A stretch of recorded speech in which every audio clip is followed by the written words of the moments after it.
425. हा एकनाथ पहाटे उठून करतोय तरी काय? एकनाथासारखा शिष्य मिळणं दुर्मिळच. हा कुठे गेला? 7, 8, 9, 2, 11, 13, 15, 3, 8. हा सापडला. गुरुजी, आपण झोपला नाहीत अजून? बाळा एकनाथा, एवढा कसला हिशेब चालला होता? गुरुजी, दिवसभराच्या हिशेबात एका दिडकीचा हिशेबच लागत नव्हता. तो शोधत होतो. म्हणजे एका दिडकीच्या शोधासाठी तू संपूर्ण रात्र जागलास? अरे पहाट होईल आता. काही हरकत नाही, पण ती दिडकी कुठे खर्ची पडली हे समजलं नसतं तर मला चैन नसतं पडलं. तू खूप मोठा होशील बाळा.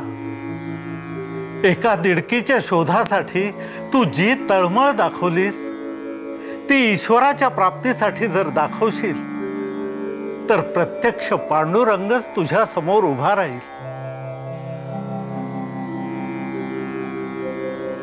गुरुजी, त्या पांडुरंगाचं दर्शन मला कसं होईल? एकनाथा, ईश्वर सर्वत्र आहे, सर्व प्राणी मात्रात आहे. तो सद्गुणाजवळ वास करतो. जो सर्वांशी प्रेमाने वागतो त्यावर तो प्रेम करतो. जो धीर गंभीर शांत असतो त्याच्या घरी राहतो. जो लोक कल्याणासाठी झिजतो त्याला तो साथ करतो. अवघ्या विश्वाचं तो रक्षण करतो. त्याचा ध्यास धरणाऱ्याला तो अवश्य भेटतो. एकनाथा, गुरुजी, तुमचे हे शब्द मी आयुष्यभर व्रत म्हणून सांभाळीन. जगाच्या कल्याणासाठी माझा देह झिजवीन. एकनाथा, तुझी कीर्ती त्रिखंडात सदैव राहील.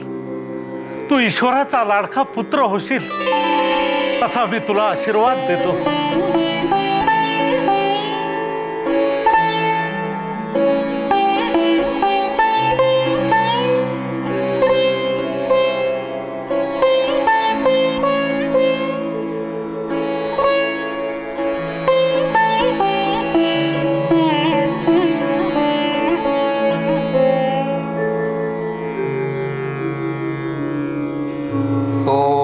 नमः शिवाय. ओम नमः शिवाय. हर हर महादेव. शिव शिव शंभो. ओम नमः शिवाय.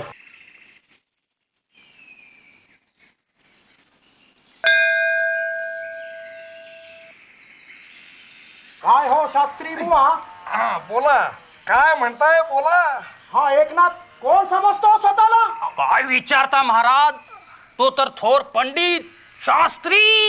एवढ्यावरच भागलं नाही, स्वतःला तो साक्षात्कारी संत सत्पुरुष समजू लागलाय. तेच म्हणतोय ना मी. भजन प्रवचन कीर्तन करायची, भारुडातून आम्हा ज्येष्ठांची खिल्ली उडवायची आणि लोकांना नादी लावायचं. अहो पण लोकांना नादी लावायची अक्कल आहे ना त्याच्याकडे. तुम्ही मारा पोरात कैकड्या कोल्हाट्या चिरून ज्ञानामृत पाचतोय ना. अहो पण हे प्रकरण आपल्याला किती जड जाईल याचा विचार केलाय का? अहो दीन दुबळे, उपेक्षित, अशिक्षित यांच्या अज्ञानावरच तर आपला व्यवसाय तरलाय म्हटलं. हा मोठ्या सत्पुरुषाचा आणि शांततेच्या सागराचा आव्हान तो हे किती वर वर आहे हे सर्वसामान्यांना कळू द्या एकदा. पहा कसे पितळ उघडे पडेल. ते ठीक आहे हो, पण हे जमायचं कसं? हा, हे जमायचं कसं?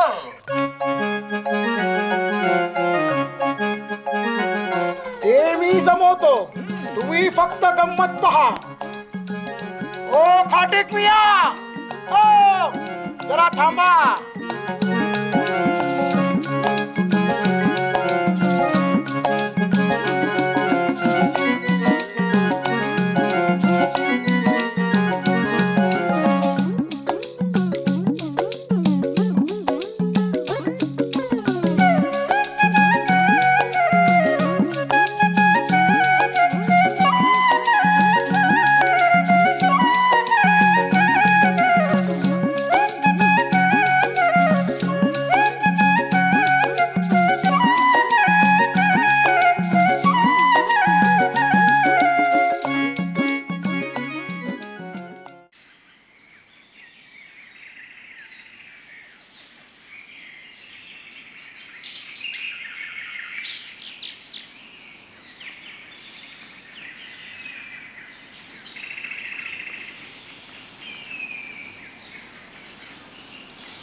मला क्षमा करा नाथ, क्षमा करा. अरे बाबा, क्षमा कसली मागतोस? तुझे फार उपकार आहेत माझ्यावर. एक तर मी मुलखाचा आळशी. आज तुझ्यामुळे मला 21 वेळा स्नान करण्याचं भाग्य लाभलं. तू थकला असशील. आता उद्या बघू काय ते. नाथ, चुकी झाली माझी. माझी मती भ्रष्ट झाली होती. तुमच्यासारख्या देव माणसावर लोकांचं ऐकून मी थुकलो. नाही नाही, माझा अल्लाह बी मला माफ नाही करायचा, नाही करायचा. अरे तुझा अल्लाह काय किंवा माझा पांडुरंग काय, दोघही एकच आहे. आज तुझ्यामुळे मला 21 वेळा स्नान करण्याचं भाग्य लाभलं. त्या भाग्यातला अर्धा वाटेकरी तूच आहेस. हे बघ, कात आणि चुन्यानी तुझं तोंड पोळलं असेल. चल आपण घरी जाऊ, मी तुला मध देतो, तुला बरं वाटेल. चल चल चल.